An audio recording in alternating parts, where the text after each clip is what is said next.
Rashomon is a 1950s Japanese psychological crime film directed by Akira Kurosawa.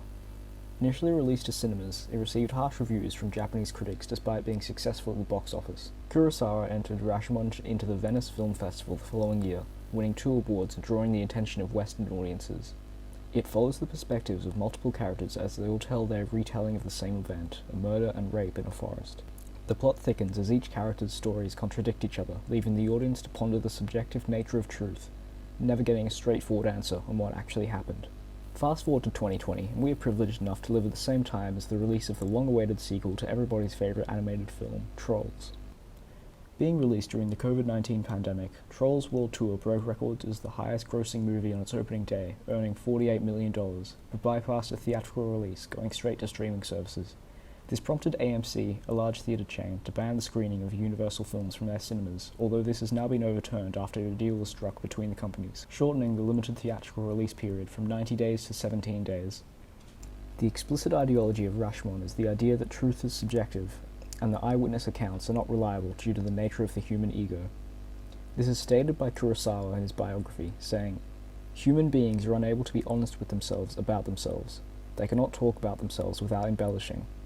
This script portrays such human beings, the kind who cannot survive without lies to make them feel they are better people than they really are. It even shows this sinful need for flattering falsehood going beyond the grave. Even the character who dies cannot give up his lies when he speaks to the living through a medium." This shows the intended meaning behind Rashomon and Kurosawa's take on the tendency of humans to twist the truth and portray themselves in certain lights. In addition to stating this concept in his biography, Kurosawa has used certain codes and conventions in Rashomon to reinforce this ideology while watching the film. Along with explicit dialogue stating these themes, each side of the story is told completely from the perspective of the person giving the testimony at the time, so the 4 accounts of the crimes not only differ in the narrative, but also how they are narrated. The convention of character is constructed using actors, their personalities portrayed through their physical movements and expressions, along with any dialogue they may have. Throughout Rashomon, the characters change their personalities depending on who the narrator is at the time. In the woodcutter's story, the samurai and bandit are portrayed as clumsy and scared to fight each other, contrasting with the bandit's story, in which they both fight well, describing the sword fight as honourable and impressive.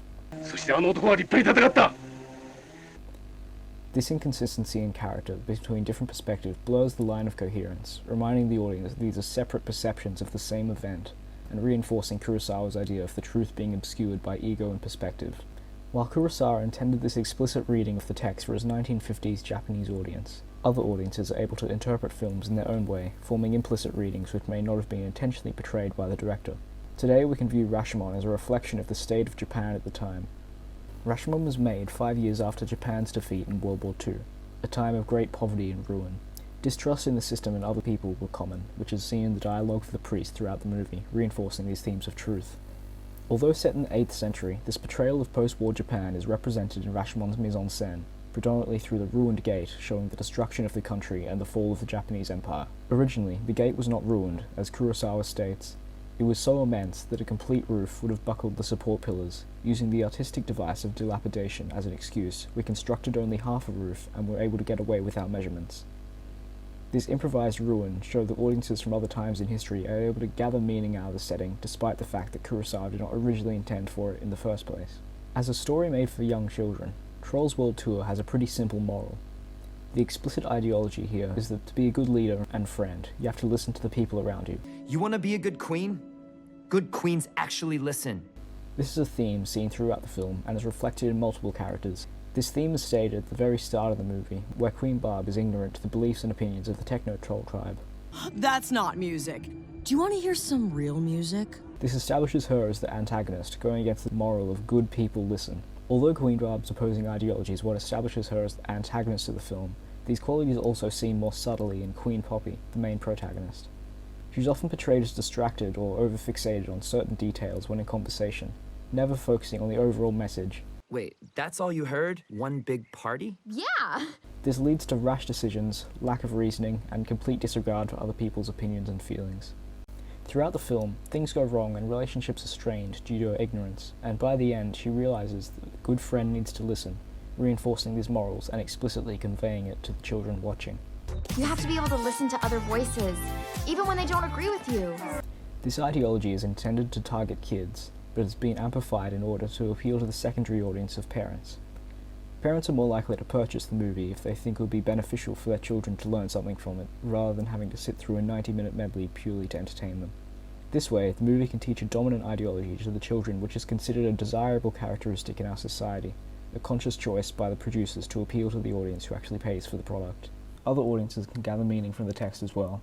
A common reading of the film from outside the target audience of children is that Trolls 2 is commenting on cultural appropriation and the concept of the white saviour. While the film explicitly touches on the monotonization of genre, with pop music taking elements from other styles, this goes a step further as audiences can relate it to cultural appropriation. In the context of the film, the pop trolls have been ignorant of other cultures and claiming their music as their own.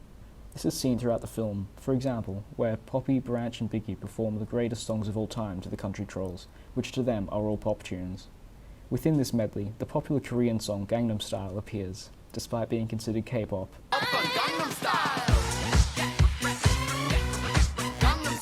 There is a separate group of K-pop trolls that appear in the movie, but since Gangnam Style was so popular with Western audiences, it has been appropriated and classified as Western pop music in the film. This same scene introduces us to Poppy's white saviour complex, trying to save the country trolls from their own culture by forcing her personal ideologies on them. Oh, they must not know that music's supposed to make you happy. That's awful. This theme is expanded on at the end of the film, where although the funk trolls save the day, Queen Poppy takes it upon herself to be the lead singer of the song representing the communion of cultures, taking majority of the credit, which along with the white saviour complex also symbolises the appropriation of funk elements in pop music. This reading of the presence of covert liberal racism in Trolls is apparently not intended by the writers of the film, as screenwriter Jonathan Abel states in this 2020 interview. "We certainly didn't say, let's make a movie about cultural appropriation. I'm not sure we have, but people are seeing that in there, so maybe," specifically declaring this reading as an implicit one. Though it may not have been fully intended by the writers, it does reflect a dominant ideology of Western liberal values today. Recently, we've seen a rise in the acknowledgement, awareness, and condemnation of cultural appropriation in our society, notably in the fashion industry and company branding. This culture of political correctness has been on the rise in the last 10 years, and is now being seen in films such as Trolls 2, due to these Western liberalism ideologies in the institutions and society that they have been made in. Trolls World Tour and Rashomon, as do all films, have these explicit ideologies encompassing them which reflect the climate these films were made in at the time, and the beliefs of the creators. They also include implicit ideologies, in which the audience has been able to discover meaning themselves, though not necessarily intentionally by the director or for the audience they were targeting.